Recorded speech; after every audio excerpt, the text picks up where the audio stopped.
On sert les... on sert les...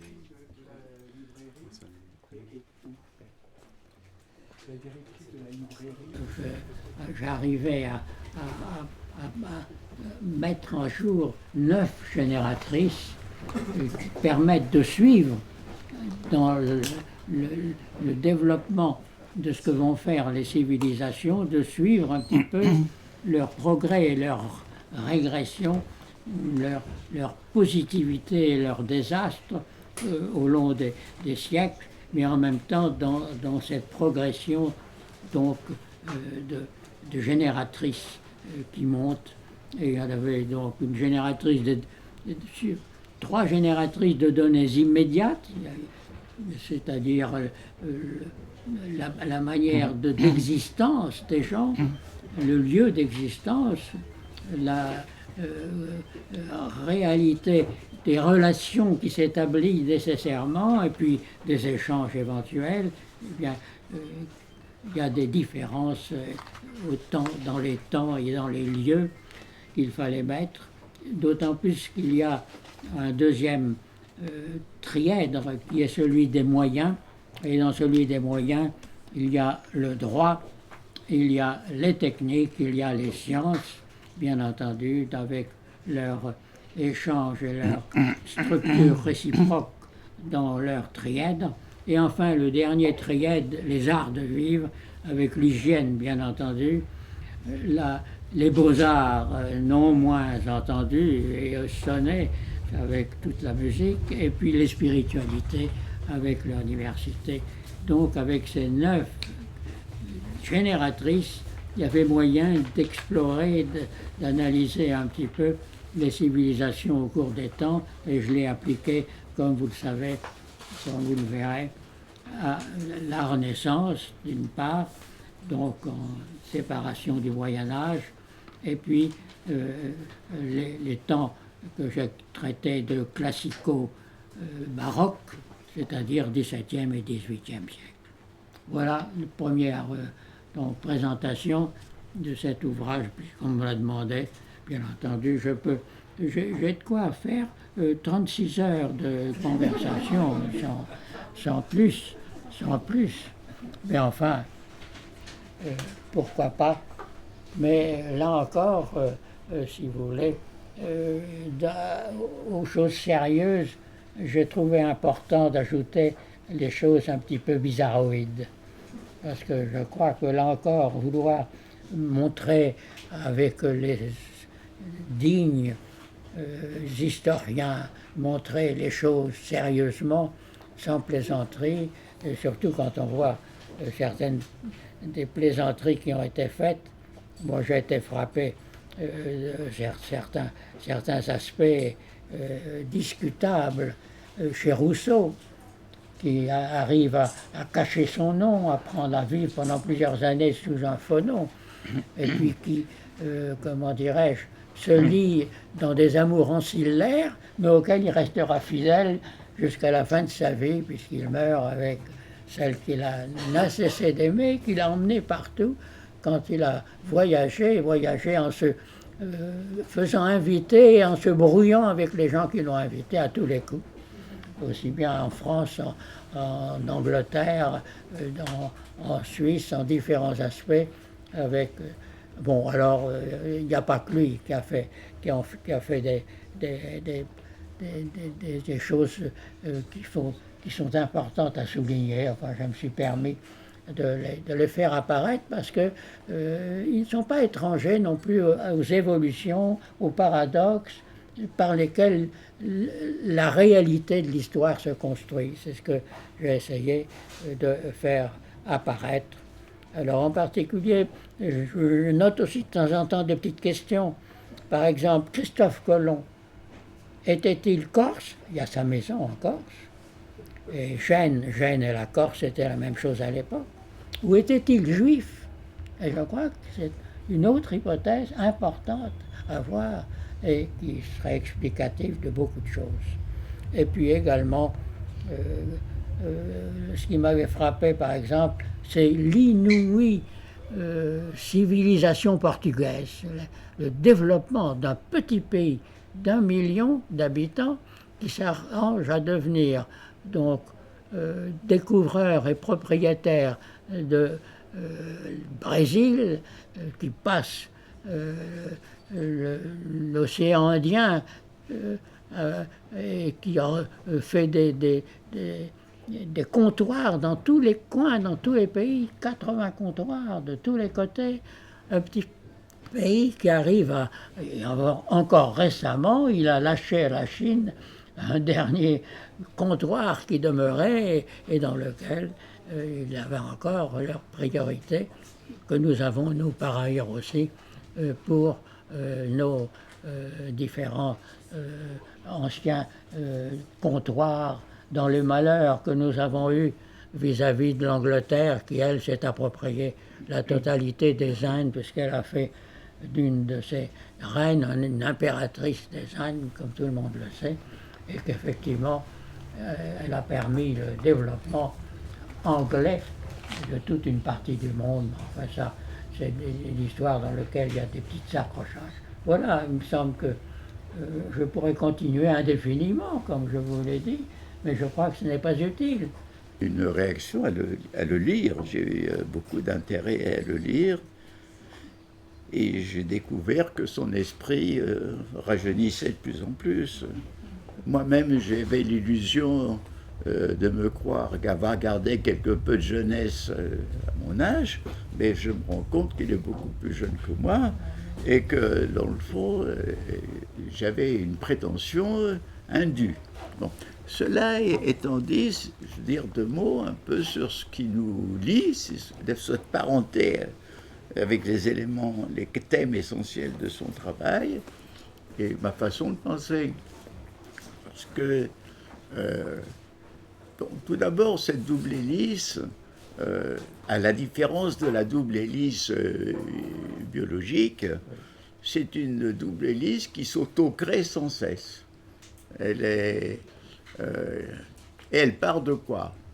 Bon, elle part évidemment des débuts de l'humanité, des premières sociétés humaines, et je pense du fait que l'être humain est par nature sapiens et démens, c'est-à-dire il a ces deux polarités, et ces deux polarités, hein, ce sont vont quand même jouer leur rôle dans toute l'histoire humaine, hein, y compris dans les vies privées de chacun. Je dirais aussi que l'être humain, deuxième polarité, c'est l'homo faber qui fabrique des outils, qui est technique, qui va et même élaborer la science avec l'aide d'homo sapiens. Mais il y a l'autre, l'homo mythologicus ou religieuse, l'homme qui, dès la préhistoire, croit en une vie après la mort, produit des mythes, produit des dieux, et lesquels dieux qu'il produit, de son esprit, deviennent des entités qui l'ordonnent et qui le commandent. C'est-à-dire, ce qui est merveilleux, c'est que notre esprit produit des dieux qui, eux, deviennent des forces qui contrôlent notre esprit. Bon. Et puis que l'homme n'est pas seulement l'homo economicus qui est guidé par son intérêt personnel et pseudo-rationnel, mais aussi l'homo ludens qu'a décrit Huizinga, l'homme du jeu, de la dépense, Et donc, dès le début, si vous voulez, il y a de l'humanité à travers des transformations et des métamorphoses, des régressions et des progressions, on voit en jeu ce que moi j'ai appelé dialogique et ce que André inscrit dans une double hélice. Et particulièrement, il n'y a pas simplement que ces aspects-là. Je pense qu'il y a l'aspect vie-mort, où la vie est non seulement en permanence en réaction contre la mort, mais est capable d'intégrer la mort pour lutter contre la mort, comme par exemple les cellules de notre organisme meurent et sont remplacées par des nouvelles. Cette capacité de se régénérer, c'est-à-dire de défier la mort, fait partie de la vie. Je dirais aussi que ces catégories, évidemment opposées du bien et du mal, en termes moraux, du positif ou du négatif, elles sont, je dirais, elles sont peut-être présentes dès le début de l'univers sous une forme, d'un côté, un principe d'association qui crée les atomes, les molécules, les astres, et d'autre côté, un principe de désordre, de dissociation et de destruction. Et nous avons, en même temps que le deuxième principe de la thermodynamique, qui est un principe de dégradation et de dégénération, nous avons ce principe de genèse ou de négantropie, pourrait-on dire, où se crée de la complexité, et notamment humaine et sociale. Et de la créativité de l'évolution. Hein? Oui. L'évolution continue à créer. Oui, la seule chose, c'est que je suis un peu moins optimiste que vous. Ah non, c'est-à-dire que vous êtes plutôt thélardien, vous pensez que ça ira mieux.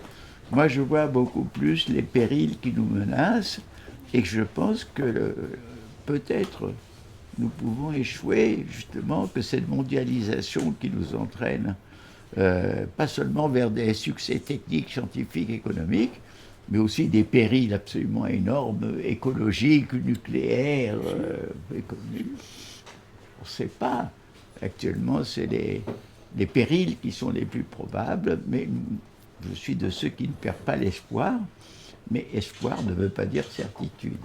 Alors que vous avez plus de confiance dans Parce que l'avenir. je sais que si les gens se découragent, les risques sont multipliés. Bien entendu, mais s'ils sont trop optimistes, comme les technocrates d'aujourd'hui, qui pensent que tout va bien, que tout va dans le meilleur des mondes, que la prospérité s'accroît, que la croissance va revenir, je pense que c'est non moins désastreux. Ils oublient les listes des négativités. Voilà. Moi, je ne leur fais pas cadeau des listes de négativités. Voilà.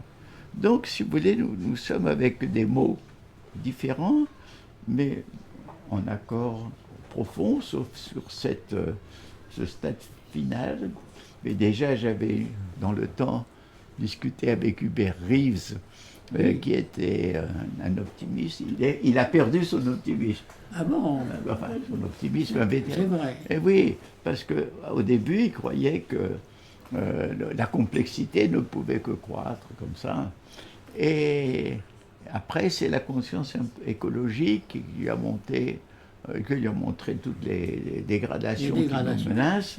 Et donc, il a un peu... Mais au début, je lui disais, mais quand même, regardez dans le monde, la complexité, les minorités. Déjà, la matière organisée est une minorité dans l'univers.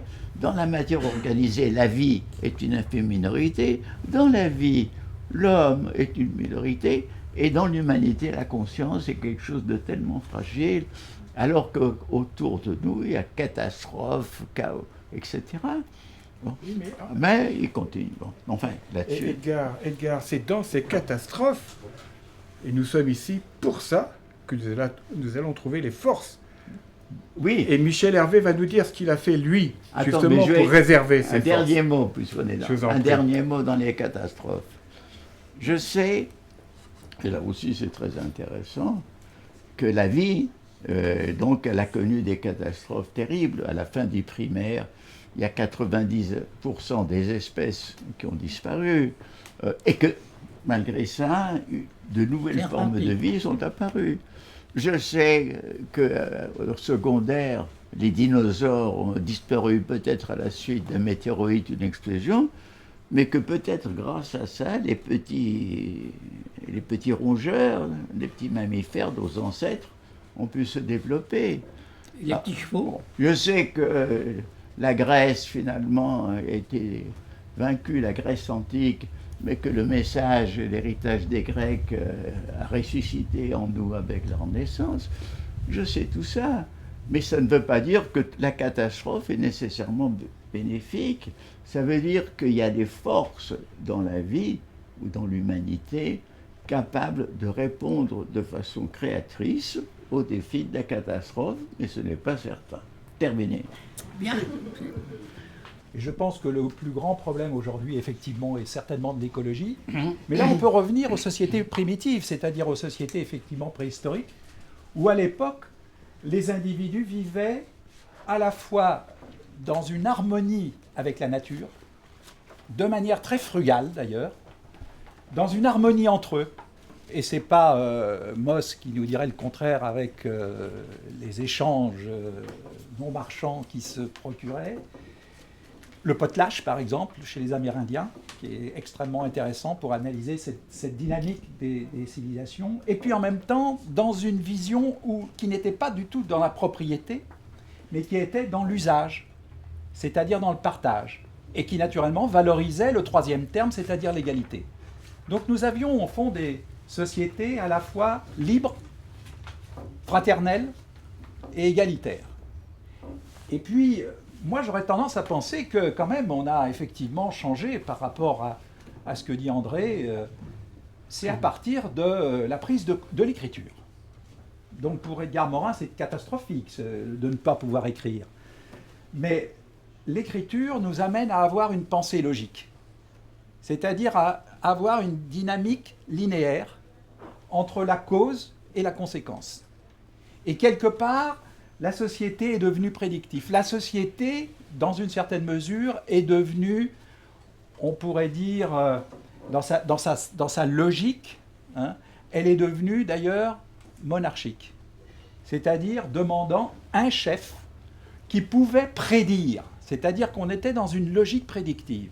Alors moi, ce que je remarque aujourd'hui, à travers la jeunesse, à travers Internet, à travers justement la dimension écologique, à travers cette notion de crise, mais qui s'écrit d'ailleurs, ça m'a marqué, parce que nous, on est quand même des philosophes aristotéliciens. Le mot crise, en chinois, se fait avec deux signes. L'un veut dire danger, et l'autre veut dire opportunité. Double hélice. La double hélice, exactement, c'est pour revenir à cette dimension. C'est-à-dire qu'on sort de quelque chose qui était binaire, et nous avons 5000 ans de binaire depuis l'écriture, et nous sommes entrés dans une société... Alors, ça c'est le mot d'Edgar Morin, donc c'est lui qui me l'a donné il y a très longtemps quand on était à la Maison Grenelle, l'ambivalence. Et là, on est effectivement dans une dimension symbiotique, dans laquelle on associe des diversités. Et c'est ça un peu le problème de la double hélice. C'est-à-dire que ce n'est pas ni blanc ni noir, mais c'est quelque chose qui associe au fond des choses différentes. Et je pense que c'est ça qui va peut-être nous sauver dans la société qui est en train de se construire. C'est que quelque part, on est en train de retrouver à la fois la liberté. La liberté, alors j'aurais tendance à penser, parce que moi j'ai vécu cette école-là, et toi encore, et vous, beaucoup plus que moi, on a vécu l'école dans l'éthique de la conviction, c'est-à-dire dans l'obéissance. L'école de l'obéissance, où il fallait obéir au pépé, hein, c'est-à-dire au père, au patron, au président, hein, au professeur, etc. Et nous sommes aujourd'hui, avec cette jeunesse, moi, que je retrouve, dans une société qui n'accepte plus cette autorité du chef, mais qui accepte non plus l'argument d'autorité, mais l'autorité des arguments. Nous sommes rentrés dans une société dans laquelle l'autorité des arguments devient forte, c'est-à-dire où on sort de cette société monarchique, puisque monarchique, c'est monos, en grec, commander, arché, c'est-à-dire un commandant.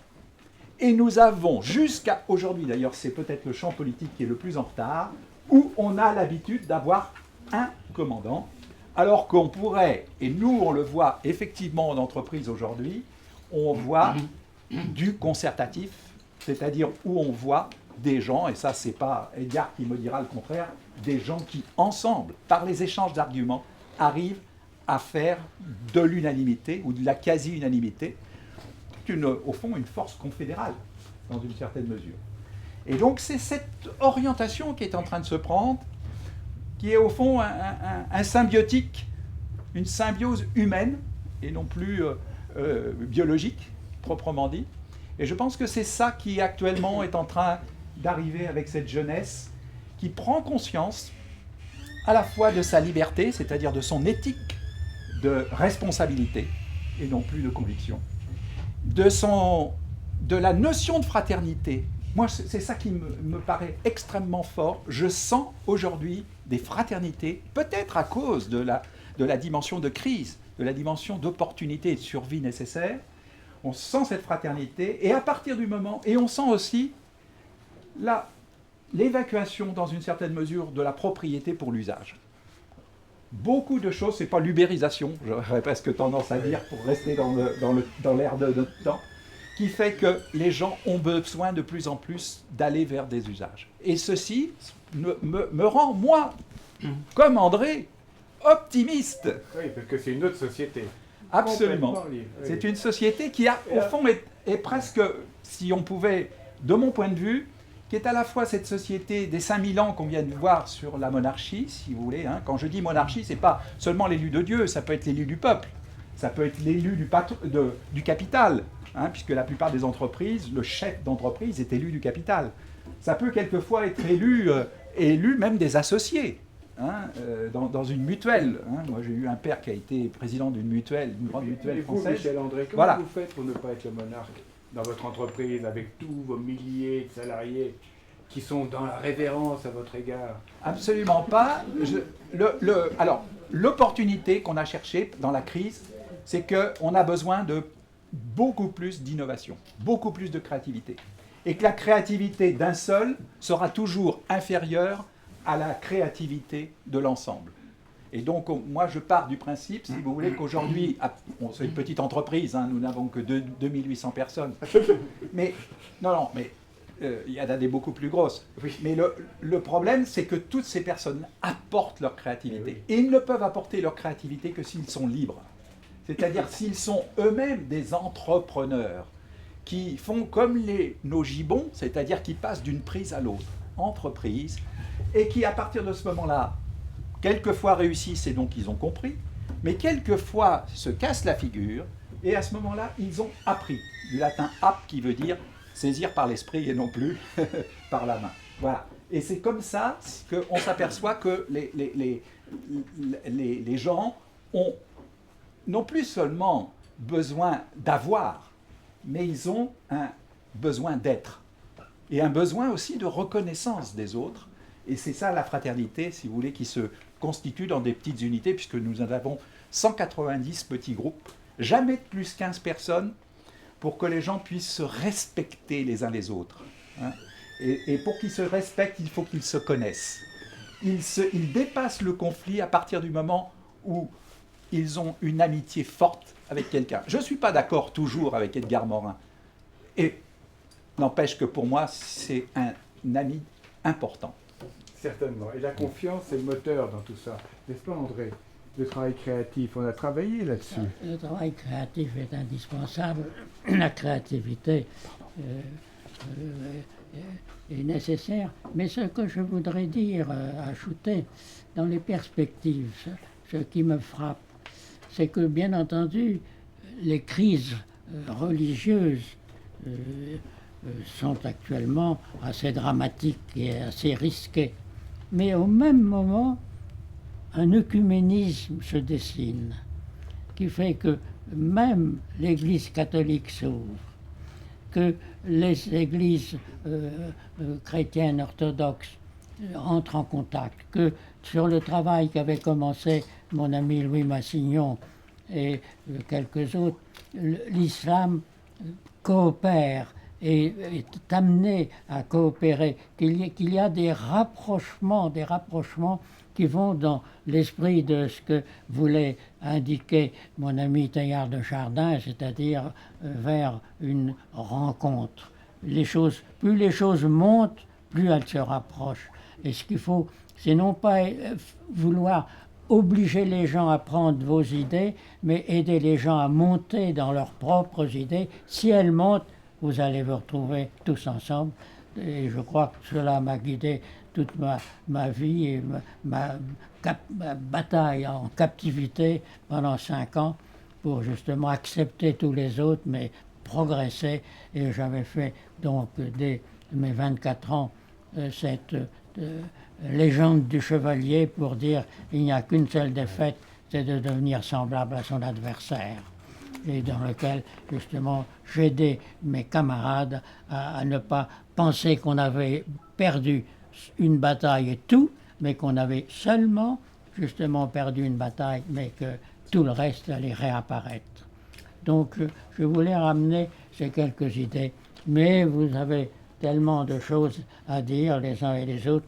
Quant à moi, je pense aussi toujours que les petits groupes sont indispensables dans l'organisation à l'éducation nationale, où je n'ai cessé, avec un certain nombre d'amis, j'en vois quelques-unes là comme chef d'établissement, je n'ai cessé de le faire que justement il y ait cet esprit de coopération, de rôle réciproque.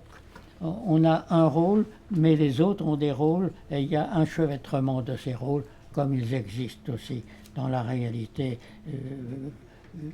de la réalité charnelle, enfin tout à fait comme de la réalité cérébrale et comme de toutes les réalités socio-temporelles. Bon, mais je crois que là encore, je vous ai dit, il y a tellement de choses à dire que je pense que le mieux, c'est que je sois sage. Est-ce que pour vous, donc, on est tous des bébés, on est tous en maternelle encore, nous les hommes, les êtres humains. Donc on est qu'au tout début de quelque chose, Alors, ouais, malgré les apparences.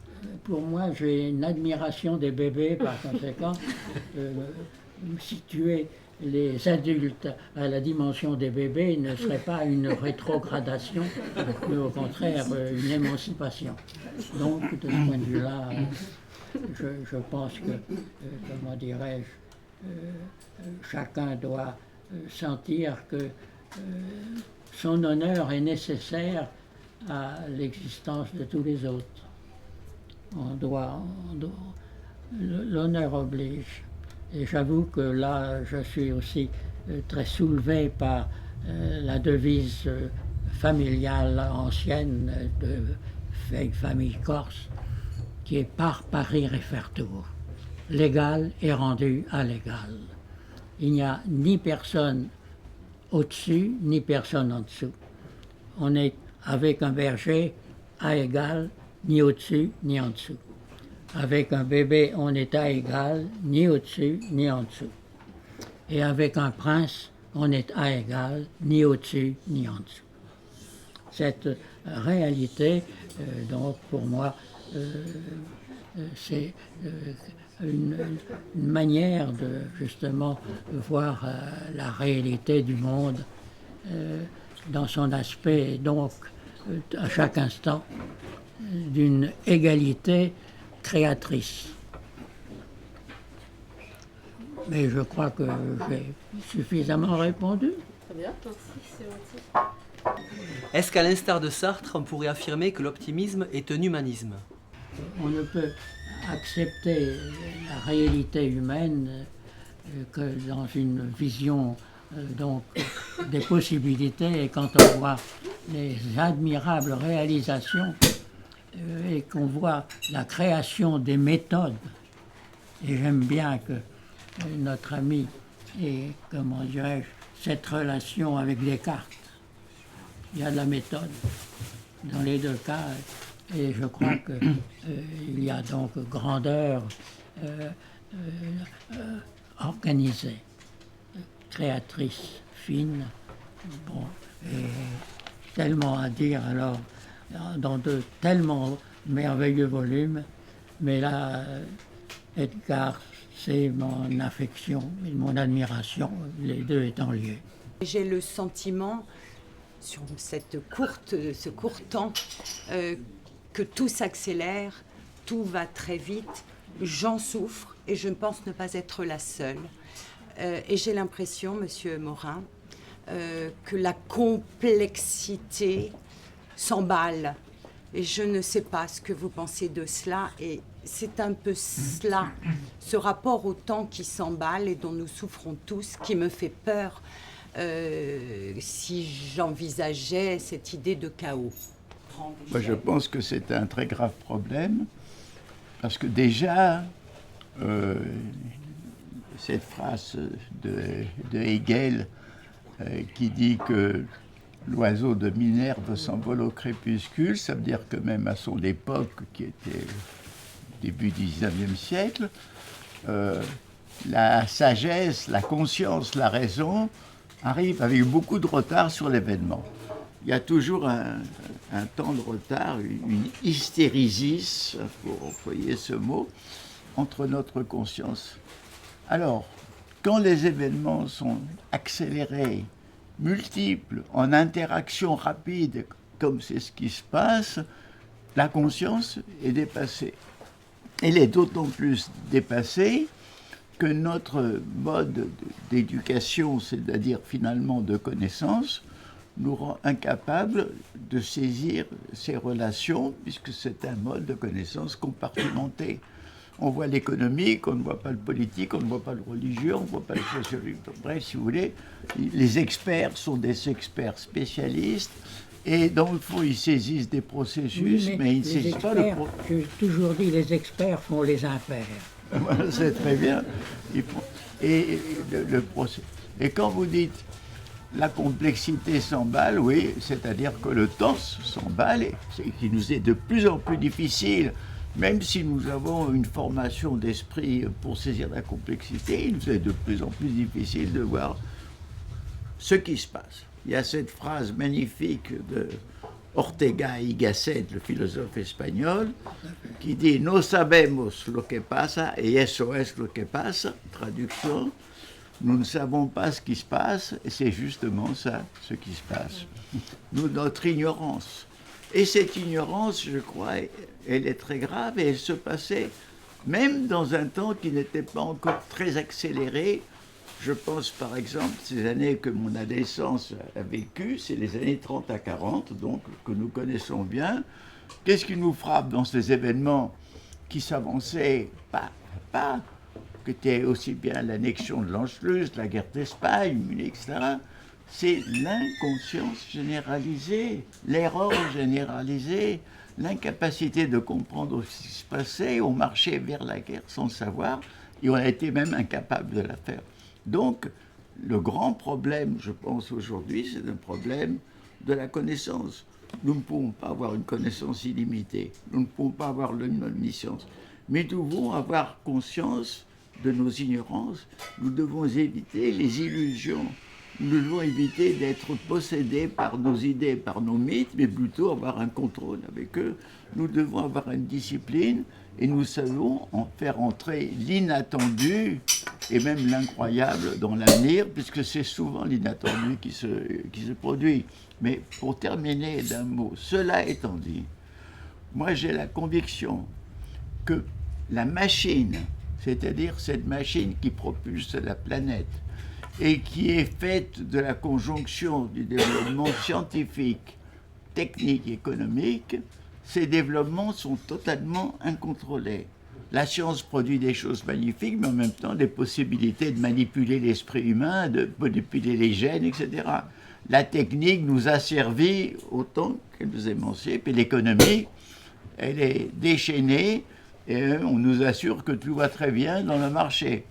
Donc, nous allons vers des catastrophes probables, puisque notre planète est menacée biologiquement par les ravages de notre développement, parce que les armes nucléaires se multiplient et que les conflits fous, fanatiques se multiplient partout, parce que l'économie est incapable de résoudre ces problèmes et parce qu'il n'y a pas eu une pensée à la hauteur des événements.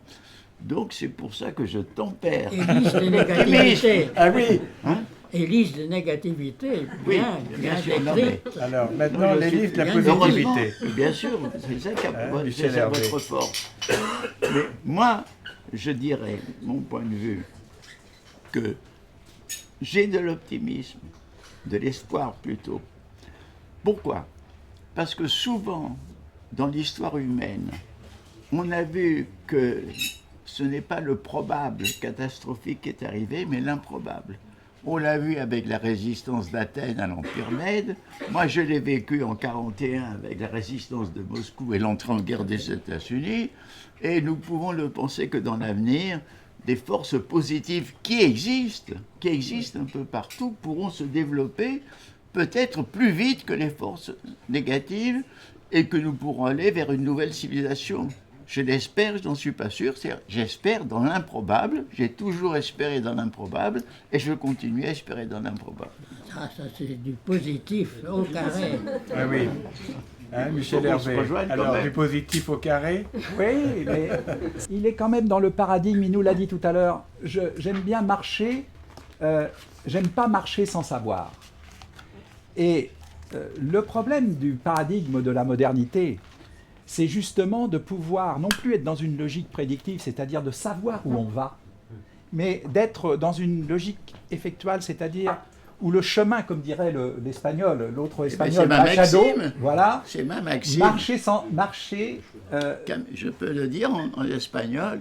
Caminante no voilà, hay camino. le chemin fait, Camino se hace en andar, c'est-à-dire on chemine. on S'il chemine. n'y a pas de chemin, Voilà. le chemin, tu le fais en marchant. Et voilà. Et si vous êtes comme ça, vous parliez des enfants tout à l'heure, madame, mais ils sont comme ça jusqu'à l'âge de 6 ans, c'est-à-dire jusqu'à l'âge où ils rentrent à l'école, où ils ont une capacité de réactivité par rapport au monde, mais extraordinaire. Et progressivement, la dimension, justement, le paradigme de la prévision les amène à ne plus être dans cette logique effectuelle. Et à partir de ce moment-là, à se sentir quelquefois avoir la note mauvaise, qui fait que petit à petit, on ne veut plus faire cette discipline, mais on s'en va vers une autre, etc. Moi, j'ai eu la chance d'être dans une école où il y avait plusieurs classes quand j'étais mes petits enfants. Et le fait d'avoir plusieurs classes en même temps, avec le même instituteur, faisait que je faisais les problèmes de mathématiques les autres, mais je n'étais pas noté. Et à partir de ce moment-là, je m'amusais. Et donc, toute ma vie d'écolier a été une vie d'amusement. Et à partir de ce moment-là, j'ai gardé, si tu veux, personnellement, cette capacité à faire le chemin marchand, que tu fais aussi, bien entendu. Je partage l'optimisme d'André. On me racontait récemment qu'en 1941, Goebbels avait été capable de tourner un film en Bretagne et de faire croire aux Allemands que les Allemands progressaient sur le front russe et que tout se passait au mieux fin 41, 42, les années critiques. Ce serait plus possible de nos jours. Donc autrement dit, maintenant, c'est formidable de penser que le premier gamin de 15 ans qui verrait ça le soir aux actualités dirait non, mais là... Hein. Donc, ce qui est dramatique pour moi, c'est le système éducatif dans beaucoup d'endroits, parce qu'au lieu de se servir de toute cette créativité, de penser que dans chaque groupe, il y a un enfant probablement qui en sait plus que celui qui est en train de parler, le prof en question. Ça, c'est pas concevable en France. Mais c'est quand même souvent le cas. Hein. Donc, effectivement, c'est ce que vous avez vécu d'une certaine manière. Eh bien, ça me rend certains jours, pour pas dire... C'est pour ça que je dois rentrer dans ces cas-là, ça me permet de continuer. Mais enfin, c'est dramatique qu'on continue à ne pas utiliser ce potentiel absolument fantastique de notre civilisation actuelle, où très jeunes, ce qui serait dramatique, c'est que ces jeunes, ces enfants, puisque vous parliez des bébés, mais tout petits, que ceux de l'enfance, de l'adolescence, soient coupés de cette nouvelle civilisation. Mais ce n'est pas le cas du tout. C'est pas du tout le cas. Ils ont accès, ils se débrouillent parfois très bien, très mieux que le prof qui parle dans le moment. Donc, non, moi je crois qu'il faut être très optimiste, mais il faut travailler à changer la donne, hein, parce que, je vois, changer l'éducation, je pense qu'il y a beaucoup de gens ici qui s'en occupent, j'en vois partout. Bon, et André nous a beaucoup inspiré, et je pense que tant qu'on partage son optimisme, on a des chances d'aboutir.